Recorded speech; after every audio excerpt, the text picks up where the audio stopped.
De imediato, para não me prolongar, vou chamar à tela o professor Newton Duarte, da qual eu vou agradecer muito a presença dele e vou fazer uma apresentação.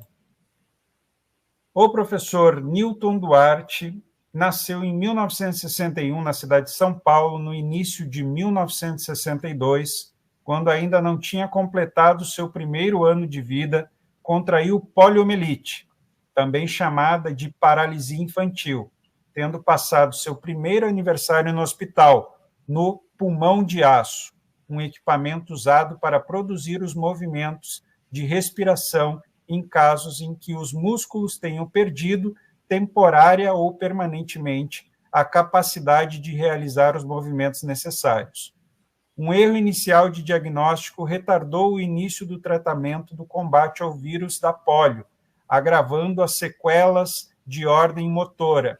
Após um mês de hospitalização, Newton Duarte recuperou a capacidade de respiração sem o auxílio de equipamentos, mas desde a infância utiliza aparelho ortopédico e muletas canadenses para caminhar. Não frequentou nenhuma instituição de educação infantil e ingressou no primeiro ano primário com 8 anos de idade no grupo escolar Mário de Andrade, em São Paulo. Ao final de 1969, mudou-se com sua mãe e irmãos para a cidade de Marília, interior do estado de São Paulo, onde completou sua escolarização básica. Em 1980, ingressou no curso de Engenharia de Materiais na Universidade Federal de São Carlos. 2 anos depois, abandonou o curso de Engenharia e ingressou no programa de alfabetização de adultos daquela universidade e no curso de Pedagogia, que concluiu em 1985. Quando ainda era aluno do curso de Pedagogia, publicou seus primeiros 3 artigos, em 1985, sendo um na revista Educação e Sociedade, intitulado Recriando o Ábaco e o Sistema de Numeração, outro na Revista Brasileira de Estudos Pedagógicos, intitulado O Ensino de Adição e Subtração para Alfabetizando os Adultos, e o terceiro na extinta revista Ande, intitulado O Compromisso Político do Educador no Ensino de Matemática. Em 1986, foi publicado em seu primeiro livro, intitulado O Ensino de Matemática na Educação de Adultos. Em 1987, defendeu sua dissertação de mestrado em Educação, também na UFSCar, intitulada A Relação entre o Lógico e o Histórico no Ensino da Matemática Elementar. Em 1992, defendeu na Unicamp sua tese de doutorado em Educação, intitulada A Formação do Indivíduo e a Objetivação do Gênero Humano. Em março de 1988, iniciou sua docência na Unesp, Universidade Estadual Paulista Júlio de Mesquita Filho, onde trabalha até hoje, estando lotado na Faculdade de Ciências e Letras, campus de Araraquara, interior do estado de São Paulo. Em 1999, defendeu nessa faculdade sua tese de livre docência em Psicologia da Educação e, em 2009, por meio de concurso público, assumiu também nessa faculdade o cargo de professor titular. Desde quando cursava Pedagogia na UFSCar, Newton Duarte vem produzindo artigos, livros e capítulos na linha da pedagogia histórico-crítica.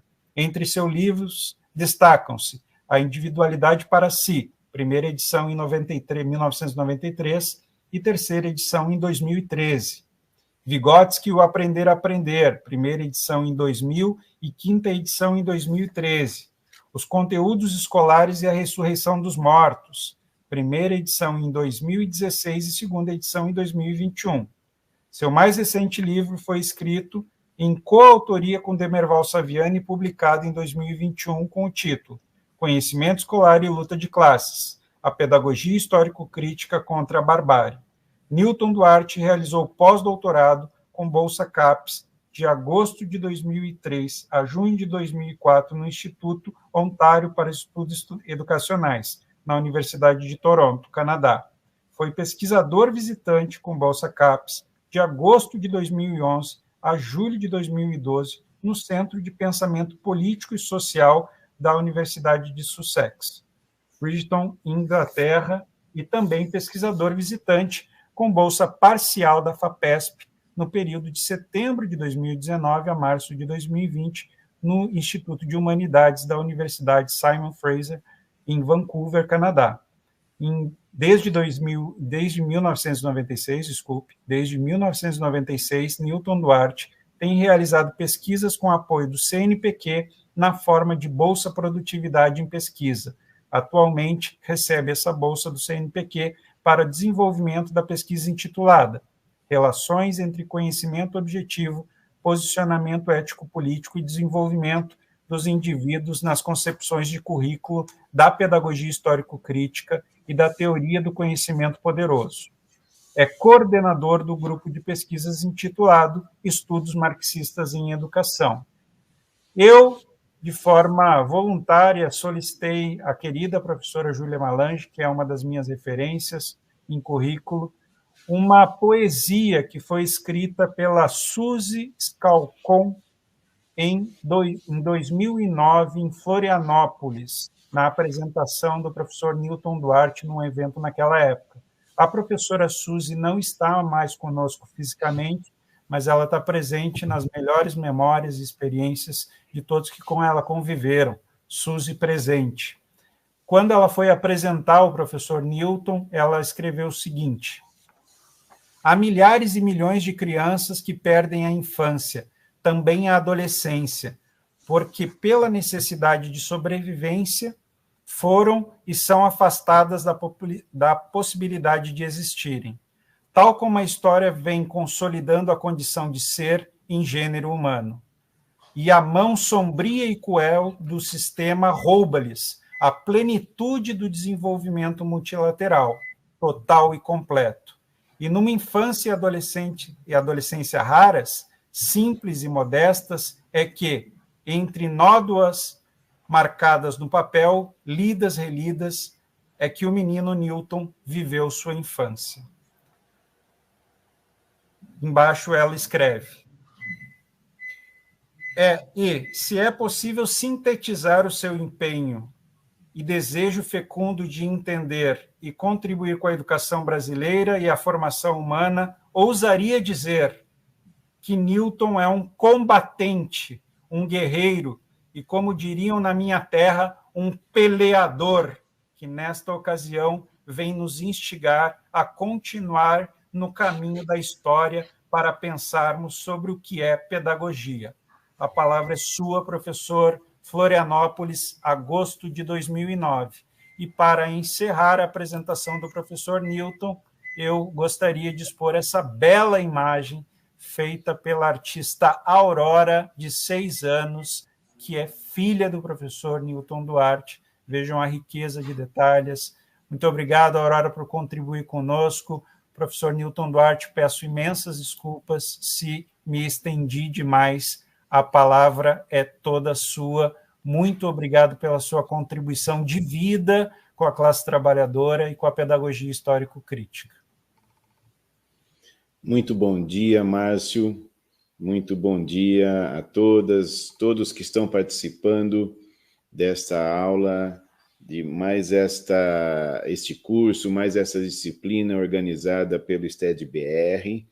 E agradeço ao STED-BR na pessoa do professor Zezo, professor José Claudinei Lombardi, pelo convite, pela oportunidade de participar desta atividade tão importante, essas realizações tão importantes do STED-BR, e como coordenador do Grupo de Pesquisa Estudos Marxistas em Educação, falo em nome do grupo, em termos do nosso reconhecimento da importância da liderança do STED-BR como um grupo de pesquisa em educação no Brasil e as iniciativas conjuntas que temos realizado em prol da educação, como disse o professor Márcio, uma educação engajada com a emancipação humana e com a classe trabalhadora. E é muito importante para mim participar dessas atividades e é com grande satisfação que participo desta aula de hoje.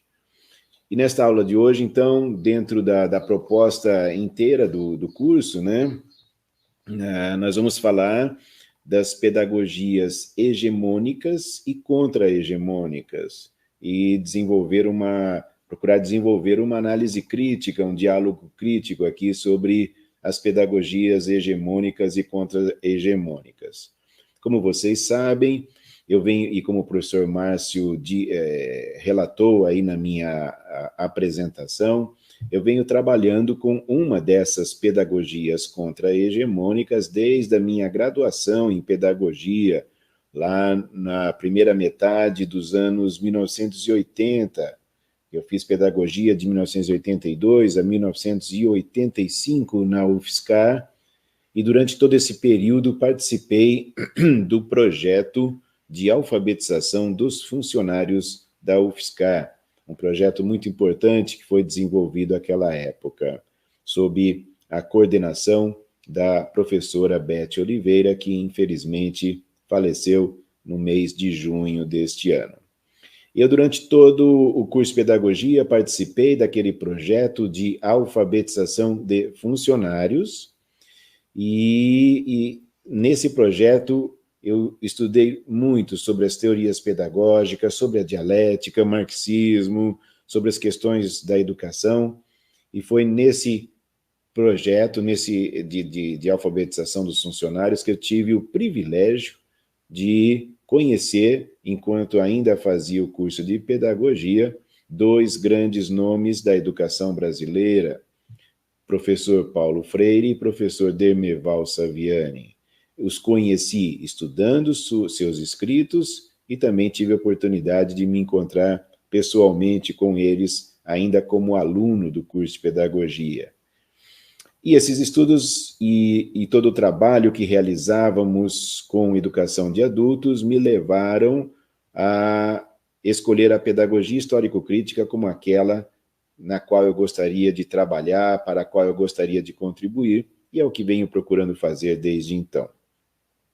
Mas trabalhar com a pedagogia histórico-crítica, é claro, exige que nós tenhamos conhecimento aprofundado de todas as teorias pedagógicas e tenhamos um conhecimento aprofundado especialmente das teorias pedagógicas hegemônicas, porque é preciso conhecer essas teorias para nos posicionarmos criticamente em relação a elas e para compreendermos a influência dessas pedagogias contra-hegemônicas na educação brasileira. Para essa aula de hoje, eu sugeri como texto obrigatório, né, leitura principal, um artigo que escrevi em coautoria com Efraim Maciel e Silva e Elaine Cristina Melo Duarte, que foi publicado, esse artigo foi publicado nesse dossiê organizado pelo professor Zezo e que o professor Márcio acabou de apresentar, esse dossiê sobre os 40 anos de publicação da primeira edição do livro Escola e Democracia. E nós, então, escrevemos esse artigo para integrar esse dossiê, e é um artigo no qual analisamos a tese do professor Saviani sobre o caráter político da especificidade da educação e as dificuldades históricas, né, ao longo dessas 4 décadas, as dificuldades de aceitação dessa tese, a tese do caráter político da especificidade da educação. Também sugeri como leituras complementares 2 outros textos meus, um deles que foi publicado na Revista Brasileira de Educação, a revista da Amped, um texto de 2001, foi uma fala que eu fiz numa reunião de 2001 da Amped, em Caxambu, sobre as pedagogias do aprender a aprender e as ilusões da assim chamada sociedade do conhecimento. E também um outro texto meu de 2010, intitulado O Debate Contemporâneo das Teorias Pedagógicas. Nesse texto de leitura principal sobre o caráter político da especificidade da educação, nós argumentamos que, num primeiro momento, é surpreendente que essa tese do professor Saviani, essa tese da pedagogia histórico-crítica, até hoje não tenha sido bem compreendida, não tenha sido incorporada nem à educação brasileira, tanto em termos de educação básica como em termos de ensino superior, nem aos estudos e pesquisas em educação. Na verdade, essa tese continua a ser uma tese marginal nos estudos e pesquisas em educação. Isso causa, à primeira vista, surpresa. É surpreendente que isso tenha ocorrido. Porque, afinal de contas, o que afirma o professor Saviani? Ele afirma que a educação realiza sua função política, seu caráter político, ao efetivar aquilo que é específico à educação. E o que é específico à educação? O que é específico à educação, também usando as palavras do professor Saviani, é a socialização do saber sistematizado. Ou seja, a tarefa específica da escola é socializar o conhecimento nas suas formas mais ricas e mais desenvolvidas. O conhecimento da natureza, o conhecimento da sociedade, o conhecimento da vida humana, as ciências da natureza, as ciências da sociedade, a arte em suas múltiplas expressões, a filosofia, é o saber sistematizado, o conhecimento nas suas formas mais ricas e mais desenvolvidas. A socialização desse conhecimento é a tarefa específica da escola. E segundo o professor Saviani, segundo a pedagogia histórico-crítica, quando a escola efetiva essa sua função específica, quando a escola de fato ensina, quando a escola de fato faz com que todas as crianças e jovens se apropriem do conhecimento nas suas formas mais ricas, ela está realizando sua função política. Tanto que o professor Saviani afirma no livro Escola e Democracia, não adianta a gente ficar só repetindo o refrão de que a sociedade é dividida em classes, que a classe trabalhadora é explorada, etc., etc., se nós não fazemos com que a escola, de fato, possibilite que os filhos da classe trabalhadora dominem aquilo que os dominantes dominem, isto é, dominem o conhecimento que é indispensável ao processo de transformação da sociedade. Porque nós não poderemos transformar a sociedade no sentido de superação da sociedade capitalista, porque essa é a perspectiva da pedagogia histórico-crítica, a perspectiva da superação da sociedade capitalista. Nós não queremos formar indivíduos que apenas se adaptem ao cotidiano alienado dessa sociedade. É claro que a adaptação faz parte da vida humana, não se nega a importância da adaptação. Nós, por exemplo, imagina que vocês mudem de cidade, vão morar numa nova cidade, às vezes até num outro estado, né, e as coisas são diferentes, são novas ali, ainda não conhece aquela cidade, não conhece as pessoas, não conhece os locais, vai ter que se adaptar. A pessoa também a criança vai estudar numa nova escola, né, vai ter novos amigos, vai ter que se adaptar. O adulto encontrou um novo emprego, vai trabalhar num novo emprego, vai ter que se adaptar a esse novo emprego. Então, é claro que o processo de adaptação faz parte da vida humana, não se nega a importância da adaptação. Entretanto, a vida humana não pode se limitar à adaptação. E, na verdade, o ser humano vem se relacionando com a natureza, com o mundo objetivo, com a realidade externa, de uma maneira que não é a de pura adaptação, desde os primórdios, na verdade, da evolução da humanidade. Desde quando o ser humano começou a lascar a pedra. Na era da pedra lascada, quando o ser humano, então, começou a sua atividade de transformação da natureza. Transformação da natureza para a produção de instrumentos. E os instrumentos foram sendo produzidos pelos seres humanos com a finalidade de satisfação das necessidades humanas, é óbvio, porque as atividades são realizadas com vistas à satisfação das necessidades.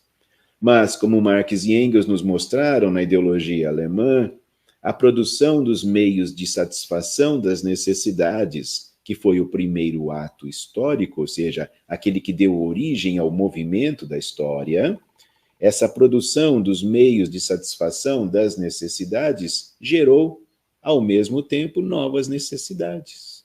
Novas necessidades em termos de conhecimento, de aperfeiçoamento dos instrumentos, de desenvolvimento das formas de organização coletiva da atividade transformadora humana.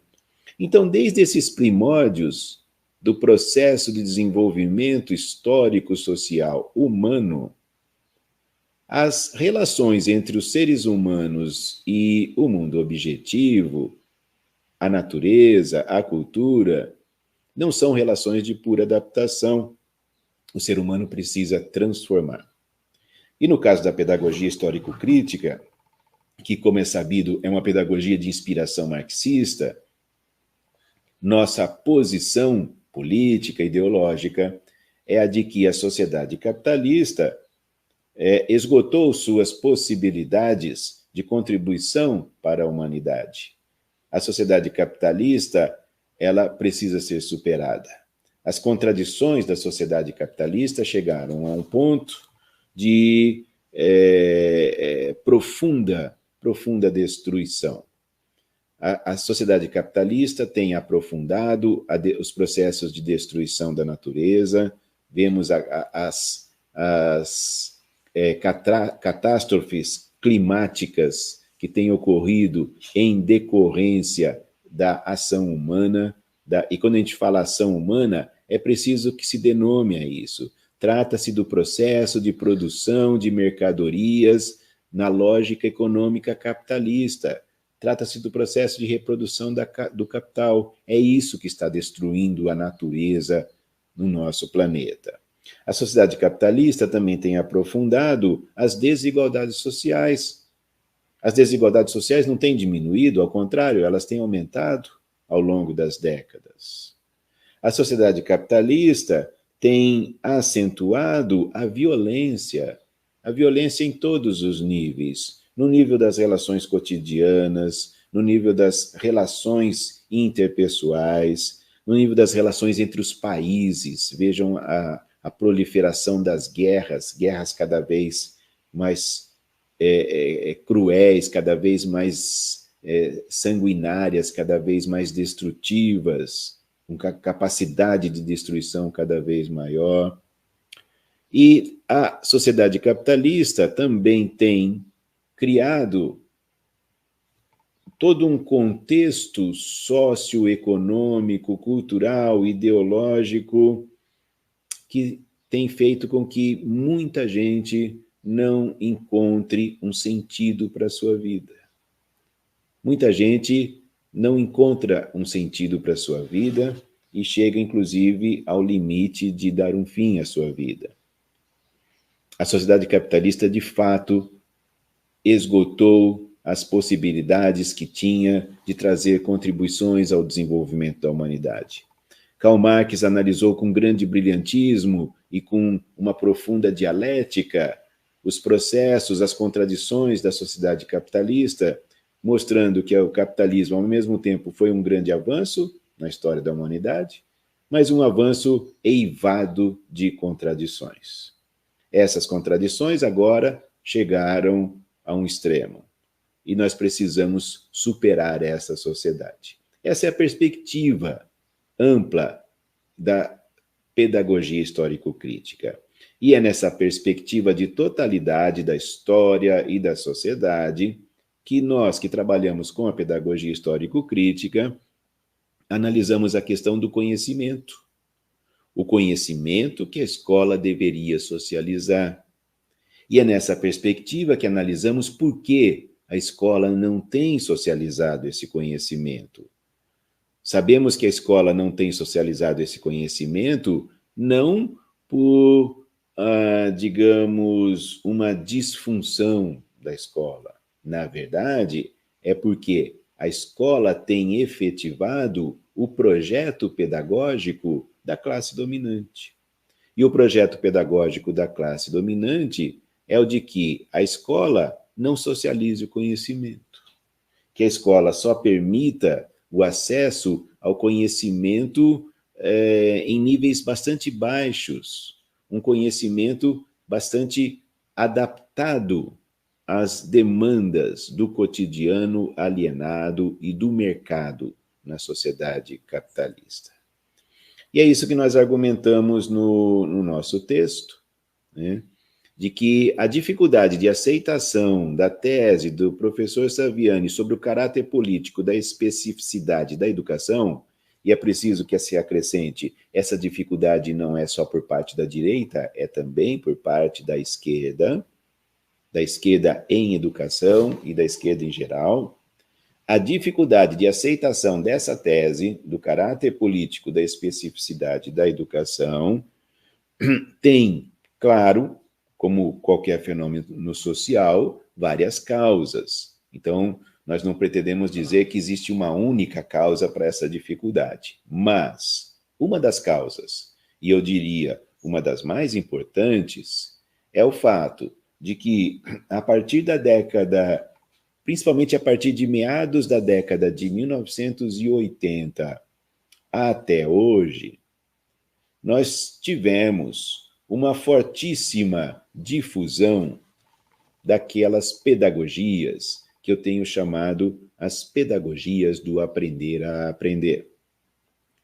A difusão das pedagogias do aprender a aprender, ela tem ocorrido como parte do que, metaforicamente, chamamos aí no texto indicado para a leitura, do que chamamos metaforicamente o tsunami ideológico neoliberal e pós-moderno, que atingiu o mundo todo, principalmente a partir da década de 1970, mas que aqui no Brasil chegou com mais força a partir da segunda metade da década de 1980 e inundou a sociedade brasileira na década de 1990, na década de 2000 a 2010, na década de 2010 a 2020 e nessa década que já está quase na sua metade.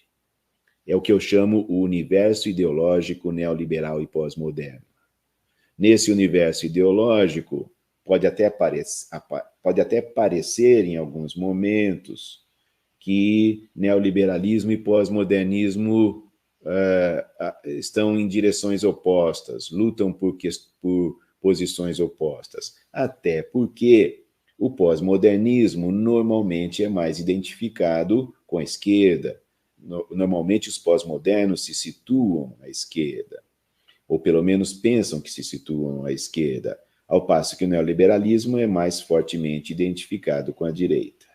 Mas a verdade é que as coisas não são assim. A verdade é que neoliberalismo e pós-modernismo fazem parte de um mesmo universo ideológico. A verdade é que o neoliberalismo não é só assumido pela direita, ele também é assumido pela esquerda, porque, na verdade, muitas vezes, quando a esquerda assume o poder, as políticas econômicas implementadas por esses governos de esquerda são neoliberais. Por outro lado, a direita incorporou teses do pós-modernismo. Uma das teses que a direita incorporou do pós-modernismo é a negação da verdade. A esquerda pós-moderna passou décadas negando a verdade. Passou décadas afirmando que a verdade era uma ilusão positivista e que tudo era relativo, tudo é relativo, tudo depende do olhar do observador, depende da referência cultural. Ou seja, a esquerda pós-moderna passou décadas afirmando que a verdade não existe, que o conhecimento objetivo não existe. A direita incorporou isso. a direita aprendeu com essa esquerda pós-moderna que poderia apresentar tudo como se fosse apenas uma questão de guerra entre narrativas. E nós temos visto a direita, nos últimos tempos, usar largamente do recurso das informações falsas, as chamadas fake news. E esse uso das informações falsas, ele vem articulado, associado a um empenho ideológico para reescrever a história.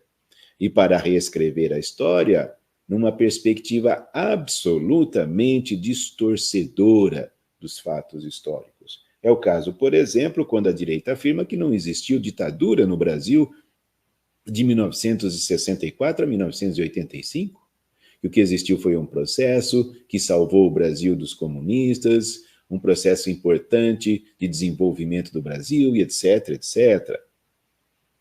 Pois bem, aí a esquerda se vê numa situação bastante complicada, porque a esquerda precisa combater, e deve, é claro, combater as fake news, as informações mentirosas e falsas. Entretanto, essa mesma esquerda pós-moderna se vê numa situação embaraçosa porque passou décadas afirmando que a verdade não existe, que a verdade é uma ilusão. Ora, se a verdade não existe, como podemos dizer que algo é mentira? Porque só podemos afirmar que algo é mentira se contrapusermos à mentira a verdade. Portanto, nós precisamos, então, afirmar que existem verdades. Não são verdades eternas? Não são. As verdades podem ser discutidas, podem ser debatidas, podem ser revisadas, podem ser superadas, mas a questão é, existe a verdade. Existe o conhecimento objetivo. O Sol não gira em torno da Terra. Essa é uma verdade inquestionável. Então, a discussão sobre o conhecimento, ela é uma discussão com implicações éticas e políticas muito sérias, muito fortes. Só que, a partir desse tsunami neoliberal e pós-moderno, como eu disse, difundiram-se fortemente no Brasil as pedagogias do aprender a aprender. O aprender a aprender, ele não é que ele só tenha chegado à educação brasileira a partir de meados da década de 1980. Não. O aprender a aprender já estava presente na educação brasileira, como nos mostrou muito bem o professor Saviani, desde o começo, desde pelo menos o começo do século XX, com as ideias escolanovistas. Nós temos lá no livro Escola e Democracia, do professor Saviani, aquele seu primeiro texto sobre as teorias da educação e o problema da marginalidade. Nesse texto, o professor Saviani, então, divide as teorias da educação em dois grandes grupos, o grupo das teorias não críticas e o grupo das teorias crítico-reprodutivistas.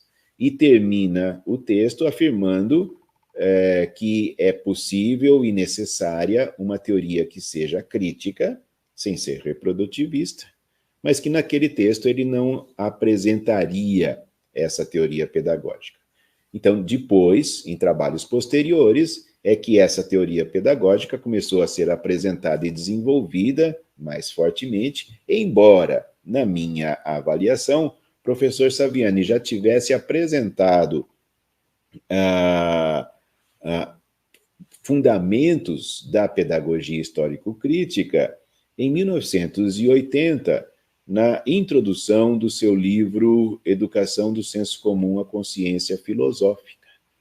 Texto esse no qual Saviani argumentou que a educação, para se inserir numa perspectiva revolucionária, ela precisa realizar o processo de superação do senso comum pela consciência filosófica.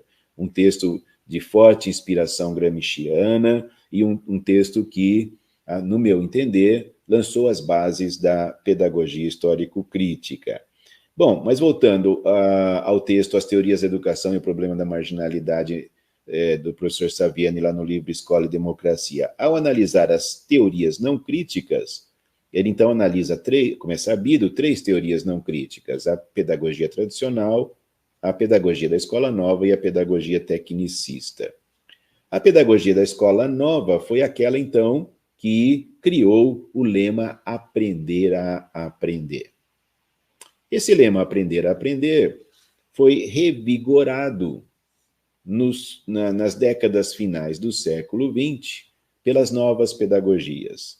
E eu analiso essas novas pedagogias, né, nos meus trabalhos desde pelo menos lá um texto meu de 1996, intitulado Concepções Afirmativas e Negativas sobre o Ato de Ensinar, que foi publicado na revista Cadernos SEDES. Mas eu aprofundei essa análise no meu livro Vygotsky e o Aprender a Aprender, com o subtítulo Crítica às apropriações neoliberais e pós-modernas da teoria vygotskiana. Naquele livro, eu apresento a análise dos 4 princípios valorativos contidos nas pedagogias do aprender a aprender. Análise essa que reproduzo de maneira um pouco resumida nesse texto que eu mencionei no início da minha fala e que está como leitura complementar da aula de hoje, que é o texto As Pedagogias do Aprender a Aprender e Algumas Ilusões da assim chamada Sociedade do Conhecimento. Muito rapidamente, lembrando como é que eu analiso os 4 princípios valorativos das pedagogias do aprender a aprender. Primeiro, para as pedagogias do aprender a aprender, é mais importante aquilo que os indivíduos aprendam por si mesmos do que aquilo que lhes seja ensinado. Isto é, para as pedagogias do aprender a aprender, ensinar, transmitir conhecimento é algo que se contrapõe ao desenvolvimento dos indivíduos. É algo que é ruim para o desenvolvimento dos indivíduos. É por isso que eu chamo essas pedagogias de concepções negativas sobre o ato de ensinar, porque elas negam o ato de ensinar. Elas veem o ato de ensinar como algo negativo. No meu texto, O Debate Contemporâneo das Teorias Pedagógicas, logo no início do texto, eu chamo as pedagogias hegemônicas de pedagogias negativas. E assim as chamo porque afirmo que elas são negativas porque negam aquilo que é clássico na educação escolar. E como nos ensinou o professor Saviani, clássico na escola é a transmissão, assimilação do saber sistematizado. E aqui estou citando uma passagem do texto do livro do professor Saviani, Pedagogia Histórico-Crítica, Primeiras Aproximações, o clássico texto intitulado Sobre a Natureza e a Especificidade da Educação, que é o texto no qual o professor Saviani apresenta sua também clássica definição de trabalho educativo. Pois bem, as pedagogias negativas, então, elas negam aquilo que é clássico à escola. Então, o primeiro princípio valorativo contido no lema Aprender a Aprender é de que aprender sozinho é melhor do que ser ensinado pelos outros. É de que a transmissão do conhecimento seria algo ruim, algo negativo. O segundo princípio valorativo das pedagogias do aprender a aprender é o de que o processo é mais importante do que o produto, a forma é mais importante do que o conteúdo, construir o conhecimento é mais importante do que dominar o conhecimento historicamente produzido. Ou seja, esse segundo princípio valorativo é a desvalorização do saber sistematizado, é a desvalorização do conhecimento já construído na história da humanidade.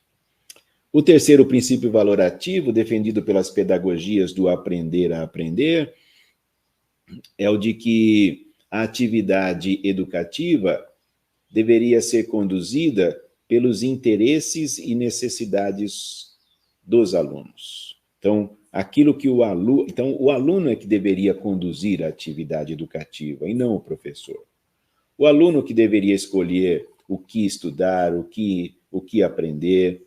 Na verdade, só para ter uma referência, né, um exemplo aqui, neste momento, esse terceiro princípio valorativo das pedagogias do aprender a aprender está presente na reforma do ensino médio, quando na reforma do ensino médio se afirma que é o adolescente que deve escolher qual percurso formativo ele fará, ou seja, o que ele... Na verdade, eu tenho dito assim, que se trata do aluno dizer o que ele não estudará, né? Que é isso que ocorre, né? É essa ideia dessa reforma do ensino médio, que o adolescente diga, eu não quero estudar tal coisa, como se ele tivesse condições de saber, né, nesse momento da sua vida, quais conhecimentos a humanidade já produziu e que são importantes, fundamentais para ele, como adolescente, como ser humano em formação, compreender a natureza, compreender a sociedade, compreender a vida humana.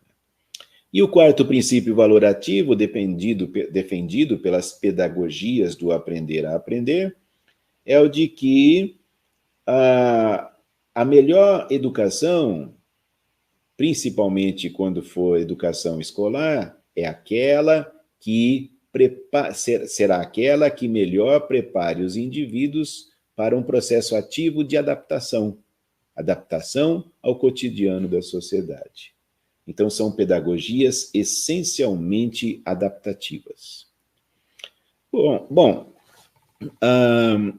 essas pedagogias do aprender a aprender, elas foram largamente difundidas na educação brasileira, como eu disse, a partir de meados da década de 1980, tendo como o carro-chefe, ou seja, aquela que veio na frente, que foi abrindo caminho para as demais, a pedagogia construtivista. O construtivismo, cujo marco de difusão na década de 1980, o marco inicial de difusão, foi a publicação do livro A Psicogênese da Língua Escrita, de Emília Ferreiro e Ana Teberoski. Entretanto, o construtivismo não ficou limitado às discussões sobre alfabetização. O construtivismo, na verdade, abarcou todos os níveis da educação escolar brasileira, desde a educação infantil, ensino fundamental, ensino médio, ensino superior. O que não quer dizer, porém, é preciso esclarecer, que as ideias de Jean Piaget, que é a grande referência do construtivismo, né, a epistemologia genética de Jean Piaget, não quer dizer que as ideias de Jean Piaget só tenham começado a ser difundidas no Brasil na década de 1980. Isso não é verdade. Jean Piaget já estava presente na educação brasileira durante o período da ditadura militar, né? A Lei 5692, que foi uma lei da reforma da educação básica no período da ditadura militar, é uma lei que tem, por um lado, inspiração na psicologia comportamentalista, é verdade, mas também tem sua inspiração na psicologia piagetiana, como mostra o livro que foi organizado na época pela professora Maria Amélia Domingues de Castro, uma coletânea de textos de professoras e professores da Faculdade de Educação da USP, intitulado Estrutura da Escola de Primeiro e Segundo Graus. Bom, então, e antes disso, né, antes da ditadura militar, as ideias de Piaget já estavam presentes entre pesquisadores e educadores brasileiros desde ali das primeiras décadas do século XX, né? Tem um livro do professor Mário Sérgio Vasconcelos sobre a difusão das ideias de Piaget no Brasil, que mostra como essas ideias foram sendo difundidas no Brasil desde das primeiras décadas do século XX, desde quando Piaget, ainda jovem, começou a publicar, começou a se tornar famoso aí no cenário internacional das discussões sobre educação. Mas voltando ao caso, então, na década de 1980, nós tivemos esse grande movimento pedagógico, educacional, chamado construtivismo. Nas décadas de 1990, as pedagogias do aprender, então, explodiram na educação brasileira, né? Invadiram, inundaram a educação brasileira. É o caso da teoria do professor reflexivo, ou poderíamos chamar, eu tenho chamado a teoria do professor reflexivo de pedagogia do conhecimento tácito, que na década de 1990 ganhou um grande impulso na sua difusão na educação brasileira. A pedagogia dos projetos, né? A pedagogia dos projetos foi amplamente adotada, né, em termos como se fosse uma pedagogia extremamente inovadora, e só para lembrar que, na verdade, a chamada metodologia de ensino de projetos foi desenvolvida por William Kilpatrick, lá no começo do século XX, nas primeiras décadas do século XX, porque Kilpatrick era um seguidor de John Dewey, ele trabalhava com as ideias pedagógicas de John Dewey. Além, então, do construtivismo, né, teoria do professor reflexivo, pedagogia dos projetos, nós tivemos também a pedagogia das competências. A década de 90 foi também uma década de fortíssima difusão da pedagogia das competências, que continua a ser muito forte na educação brasileira até hoje, né? A pedagogia das competências, ela se incorporou a todas as reformulações curriculares educacionais, né? Seja na educação básica, seja no ensino superior, né? Os cursos de ensino superior, seus currículos são todos formatados segundo a lógica das competências. A Base Nacional Comum Curricular, a BNCC, né, que é uma legislação recente em termos curriculares na educação brasileira, ela é explicitamente inspirada, apoiada na pedagogia das competências. E, juntamente com essas pedagogias, né, nós temos aí uma proliferação do que hoje chamam metodologias ativas, que não tem novidade nenhuma, né? Na verdade, já ao longo da difusão do movimento escolar novista, houve uma grande difusão dos assim chamados métodos ativos, porque a escola nova teve vários nomes, né? Teve várias denominações. Ela foi chamada de educação moderna, educação progressista, escola progressista, escola ativa, métodos ativos. Então, houve uma grande difusão e proliferação dos chamados métodos ativos, lá na primeira metade do século XX, né? Então, isso que hoje chamam as metodologias ativas, como se fosse uma grande novidade, na verdade não é novidade, né? Na verdade é comida requentada, né? É uma reedição de ideias pedagógicas que já vêm sendo difundidas há mais de um século. Tem mais de 100 anos de existência, mas são sempre apresentadas como se fossem uma grande novidade. E aí, nesse bojo, né, das pedagogias do aprender a aprender, né, tem uma proliferação de propostas metodológicas, não é o caso aqui de falar de todas, menciono apenas uma última, né, que é a aprendizagem baseada em problemas, né, que vem muito junto com a pedagogia dos projetos. Então, projetos, resolução de problemas, essa aprendizagem baseada em problemas, às vezes conhecida pela sigla PBL ou PBL em inglês, porque em inglês é Problem Based Learning. Então, aprendizagem baseada em problemas. Entra nesse rol aí grande das pedagogias do aprender a aprender. Essas pedagogias são hegemônicas.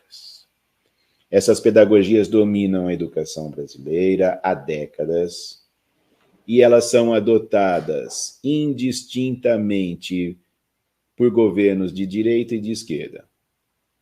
Governos de direita e de esquerda adotam as pedagogias do aprender, não as questionam, consideram que elas são aquilo que exista de mais avançado, de mais moderno, de mais inovador, de mais criativo, de mais sintonizado com os avanços, com os movimentos da sociedade.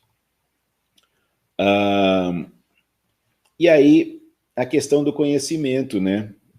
A visão de conhecimento dessas pedagogias. Em primeiro lugar, como elas estão dentro desse universo ideológico neoliberal e pós-moderno, elas não têm uma perspectiva de superação da sociedade capitalista. Elas se situam sempre dentro do limite do horizonte capitalista. Ou seja, sempre as coisas são pensadas, os problemas são debatidos, mas tendo-se como limite a sociedade capitalista. Às vezes, até, alguns fazem algumas críticas a algumas políticas neoliberais mais acentuadas, etc., mas, no limite, não colocam a questão da superação do capitalismo. Além disso, né, essas pedagogias, elas não trabalham com a perspectiva da totalidade, porque tanto o neoliberalismo como o pós-modernismo negam a perspectiva da totalidade. E essas pedagogias também. Então, elas trabalham com a questão do micro, do cotidiano, do individual, né? Quando muito o coletivo, mas o coletivo mais localizado, aquele coletivo local, né? Da cultura local. Então, elas não trabalham com a perspectiva da totalidade. E essas pedagogias, todas elas, as pedagogias hegemônicas, as pedagogias do aprender a aprender, elas adotam o relativismo. Isso é um ponto importante, o relativismo. Tanto o relativismo epistemológico como o relativismo cultural. O relativismo epistemológico e o cultural, na verdade, é uma coisa só, mas eu diferencio mais para efeitos analíticos, né, para a gente compreender bem esse relativismo. Em termos epistemológicos, né, o relativismo epistemológico é a ideia de que nós não podemos conhecer objetivamente o mundo, a realidade, porque nosso conhecimento da realidade é sempre subjetivo, pessoal, é o olhar de cada um. Cada um de nós, é claro, é uma pessoa inserida no tempo e no espaço. Cada um de nós vê o mundo a partir da sua perspectiva espacial e temporal. Isso é inevitável. Só que extrai-se desse fato inevitável de que o indivíduo está situado espacial e temporalmente, extrai-se disso a impossibilidade de conhecimento objetivo da realidade. Nessa perspectiva, então, o conhecimento sempre se reduz ao olhar, à percepção de cada um, o que eu vejo do mundo. Então, aquilo que eu fale sobre a realidade, seja a natureza, seja a sociedade, aquilo que eu fale sobre a realidade será sempre o meu olhar, a minha percepção. Na verdade, eu só falo do que eu percebo. Eu nunca falo sobre o que as coisas são. Isso é o relativismo epistemológico. E o relativismo cultural, que se junta ao relativismo epistemológico, eles estão unidos, né? O relativismo cultural é a ideia de que tudo depende da cultura. Então, aquilo que é verdadeiro para uma cultura não é necessariamente verdadeiro para outra cultura. Aquilo que é visto como um valor positivo numa cultura não é visto como valor positivo em outra cultura. Então, tudo seria relativo. Tudo dependeria da cultura. E as culturas não poderiam ser comparadas umas com as outras. Tem vários problemas nessa abordagem, né? Mas um deles é a própria definição de cultura. Afinal de contas, o que define a cultura? Porque cultura é uma palavra muito usada, todo mundo gosta de falar de cultura, mas, na verdade, é um conceito muito mal definido. O que é cultura? Quando falam, por exemplo, que é preciso considerar a cultura do aluno. Ok, o que é a cultura do aluno? O que define a cultura do aluno? É o local onde ele mora? É a religião que talvez a sua família adote? É o esporte preferido que esse aluno, o esporte que seja preferido para esse aluno? É o estilo de música que ele gosta de ouvir? E poderíamos fazer aí muitas outras perguntas em busca de referências para respondermos à pergunta: o que define a cultura do aluno? O fato é que esse conceito é fluido, é indefinido, é vago. Não estou dizendo que não se possa definir claramente o que é cultura. Eu, por exemplo, trabalho com uma definição de cultura, né, que aprendi lendo Karl Marx, lendo muitos autores marxistas, lendo, entre outros, Leontiev, o psicólogo soviético Alexis Nikolaevich Leontiev, que tem autor daquele livro O Desenvolvimento do Psiquismo, e naquele livro tem um texto intitulado O Homem e a Cultura. E ali Leontiev trabalha com uma ideia de cultura, que é, na verdade, cultura é tudo aquilo que não é produzido pela natureza, mas é produzido pelo ser humano.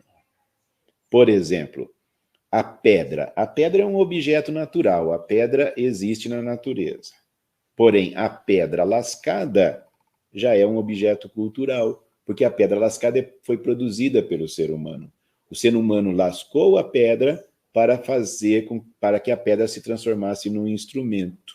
E quando a pedra se transformou num instrumento pela ação humana, né, a pedra lascada deixou de ser objeto natural e passou a ser cultura. Bom, então é uma definição de cultura. Não estou dizendo que é a única possível, a única aceitável, mas é uma definição de cultura. E a partir dessa definição, então, a gente analisa o que é cultural, produzido pelo ser humano, o que é natural, as relações entre o cultural e o social, e assim por diante. Só que os pós-modernos, multiculturalistas...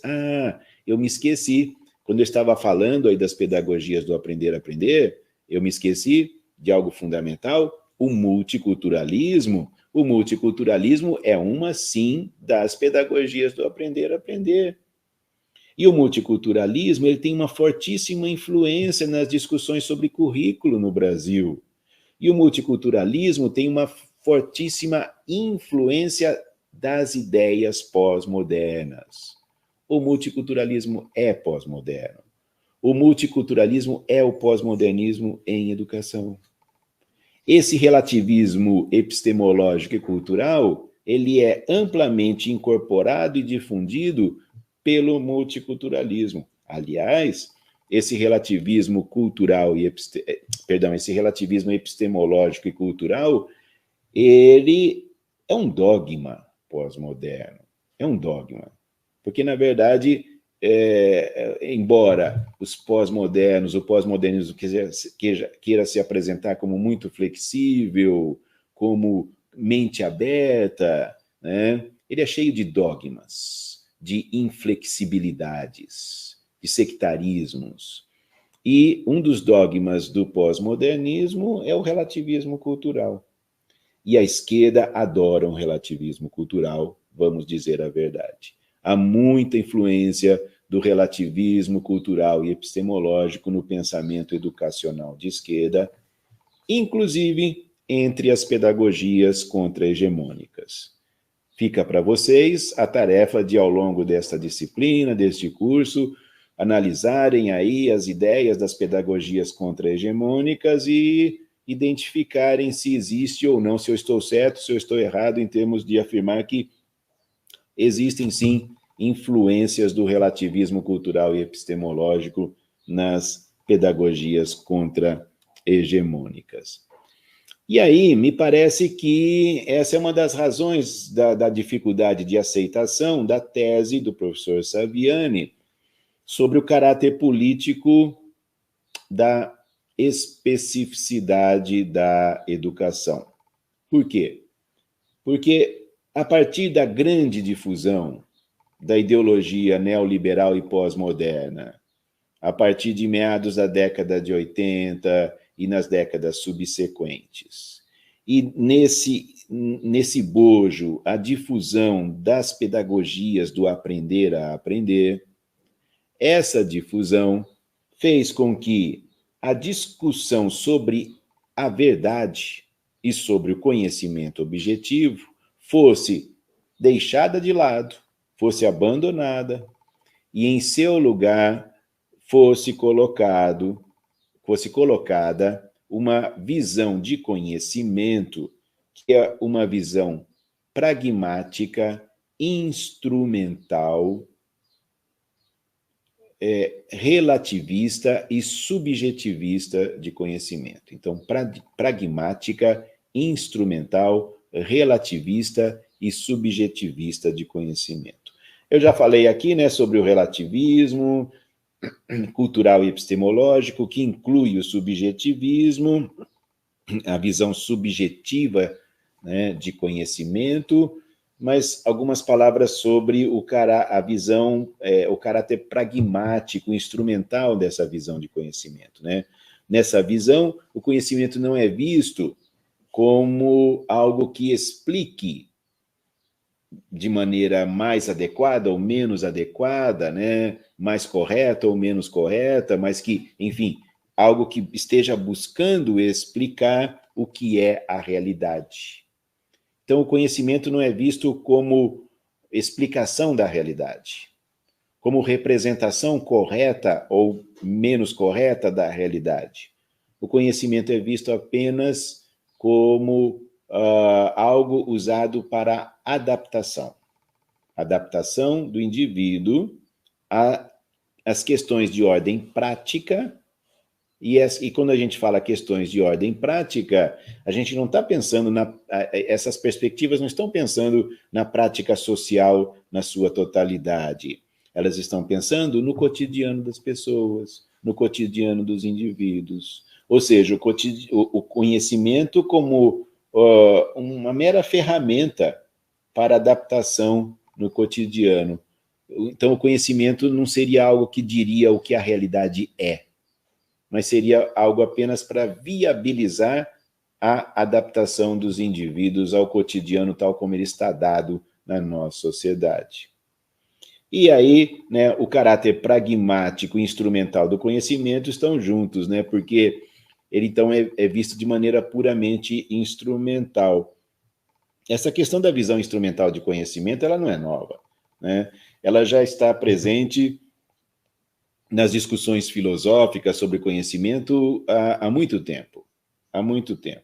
Só vou dar um único exemplo, que é o do pragmatismo, de William James e John Dewey.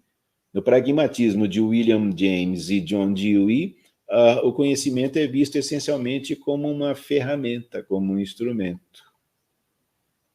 E vamos pensar, né, na questão do instrumento. Um instrumento, quando a gente, por exemplo, pergunta assim sobre um instrumento, né? Vamos pensar uma tesoura. Uma tesoura é um instrumento, é um utensílio, né? Bom, aí a gente pode perguntar assim, eu posso usar a tesoura para tomar sopa? A resposta, claro, será não. Ninguém usa a tesoura para tomar sopa.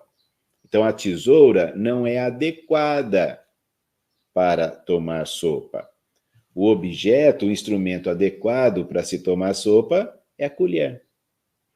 Mas eu posso dizer, então, que só porque a tesoura não serve para tomar sopa, que então a tesoura é falsa e a colher é verdadeira? É claro que essas categorias de falso e verdadeiro não se aplicam ao instrumento, né? As categorias que se aplicam ao instrumento são de adequado ou inadequado. A tesoura é inadequada para tomar sopa, mas é adequada para se cortar uma folha de papel, por exemplo, ou se cortar uma linha na costura e assim por diante. Então, a tesoura não é nem verdadeira nem falsa. Um instrumento não é nem verdadeiro nem falso. Um instrumento ele é adequado ou inadequado a uma finalidade prática. É isso que dá o grau de adequação ou inadequação do instrumento. Tem gente, por falar em prática e por falar na filosofia pragmatista, tem gente que confunde o pragmatismo com o marxismo, porque o marxismo ele foi chamado de filosofia da praxis. Antônio Gramsci chamou o marxismo de filosofia da praxis. A pedagogia histórico-crítica trabalha com essa ideia, né, do marxismo como filosofia da praxis. E aí tem pessoas que confundem isso com o pragmatismo. E essa confusão é séria, é muito problemática. Por quê? Porque a visão de prática social do marxismo é bem diferente da visão de prática social do pragmatismo. Não vou me alongar aqui nessa discussão, mas só deixar assinalado que uma das diferenças fundamentais na visão de prática social do marxismo e do pragmatismo é que o pragmatismo não diferencia a prática cotidiana das práticas não cotidianas.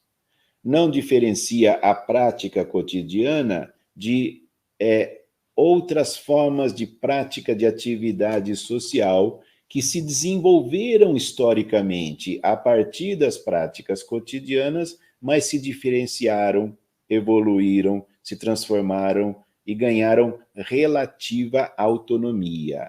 Não é autonomia absoluta, ganharam relativa autonomia. Quem analisa brilhantemente, no meu entender, esse processo de desenvolvimento histórico das atividades humanas e gênese histórica das formas não cotidianas de atividade social, como a ciência, como a arte. Quem analisa isso de uma maneira muito brilhante é George Lukács, filósofo marxista húngaro, em especial, nas suas várias obras, mas em especial na sua obra Estética. É uma obra de Lukács chamada Estética, a peculiaridade do estético. Uma obra que foi publicada originalmente em alemão, no início da década de 60, em 2 grossos volumes, mais ou menos 1.600 páginas, mais ou menos 800 páginas cada volume, e depois, em 66, essa obra foi traduzida e publicada em espanhol, só que aí na publicação em espanhol dividiram em 4 volumes. E agora, né, depois de muito tempo, finalmente estamos tendo a publicação dessa obra em língua portuguesa aqui no Brasil, né? A editora Boitempo está publicando, publicou ano passado o primeiro volume da Estética. Estão prometendo que este ano saia o segundo volume. Estamos aguardando aí que saia mesmo o segundo. Estamos prometendo que a cada ano sairá um volume. Então, o primeiro volume saiu o ano passado, que agora a cada ano saia um volume. Estamos aguardando o lançamento do segundo volume. Pois bem, mas a Estética do Lukács já era conhecida dos pesquisadores brasileiros, fosse por sua edição em alemão, fosse por sua edição em espanhol, que foi bastante lida e estudada por pesquisadores brasileiros. E nessa obra, Lukács analisa o desenvolvimento da ciência, da arte, a partir da vida cotidiana e na relação com a vida cotidiana. Mas deixa claro, mostra claro que, de uma maneira bem clara, que a prática social não é tudo a mesma coisa. Que nós precisamos diferenciar os níveis da prática social. Nós precisamos diferenciar os tipos de atividade e as formas de pensamento e de ação que os seres humanos empregam em cada uma dessas atividades, né? Eu procurei me fundamentar nessa teoria de Lukács, de Agnes Heller, no meu livro A Individualidade para Si, que foi escrito a partir da minha tese de doutorado em educação e que em 2013 eu reescrevi, melhorei o texto e teve uma nova edição pela editora Autores Associados. Então, a questão da relação, né, com a prática social, né, e das relações entre educação e sociedade, educação e transformação da sociedade, pela mediação do conhecimento. E isso o professor Saviani nos ensinou, e ele, inclusive, cita o filósofo marxista Adolfo Sanches Vasquez, ao mostrar que a educação ela é uma mediação no interior da prática social. A educação é parte da prática social, mas no interior da prática social ela faz uma mediação, uma atividade mediadora. E a mediação que a educação faz consiste em formar consciências, formar e transformar consciências. É por meio da formação das consciências, é por meio da formação dos indivíduos que a educação indiretamente age sobre a prática social.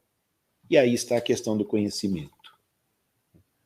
A educação não transforma diretamente a prática social, mas ela tem uma importância decisiva nessa transformação se ela permitir que as crianças e os jovens, e é preciso dizer todas as crianças, todos os jovens, daí a ideia de socialização do saber sistematizado, socialização no sentido socialista, de socializar a propriedade, socializar a apropriação, todos se apropriarem do conhecimento nas suas formas mais ricas e mais desenvolvidas. Se a educação fizer isso, ela estará contribuindo de maneira muito importante para o processo de transformação da sociedade e de superação da sociedade capitalista. E as pedagogias hegemônicas, é claro, elas não têm essa visão, elas não trabalham com essa perspectiva. Elas trabalham dentro do horizonte de manutenção da sociedade capitalista, né? Algumas com um tom mais crítico, em alguns momentos, outras com um tom mais claramente neoliberal, tecnicista, etc. Mas, na verdade, elas trabalham dentro do horizonte da sociedade capitalista. E a pedagogia histórico-crítica ela trabalha na perspectiva de superação dessa sociedade, mas entende que para essa superação é preciso socializar o conhecimento nas suas formas mais desenvolvidas. Essa tese é fundamental. Essa tese é essencial para a pedagogia histórico-crítica. E é por isso que até hoje essa tese é combatida, mal compreendida e não foi assimilada devidamente pela educação brasileira e pela pesquisa em educação no Brasil. Creio que já se esgotou meu tempo. Eu agradeço muito pela atenção, por acompanharem a minha exposição até aqui. Agora, eu acho que na sequência, então, a gente faz eu passo a palavra, né, ao professor Márcio, e eu saio de cena um pouquinho, daqui a pouco eu volto para as perguntas e para o nosso debate. Não é isso, professor?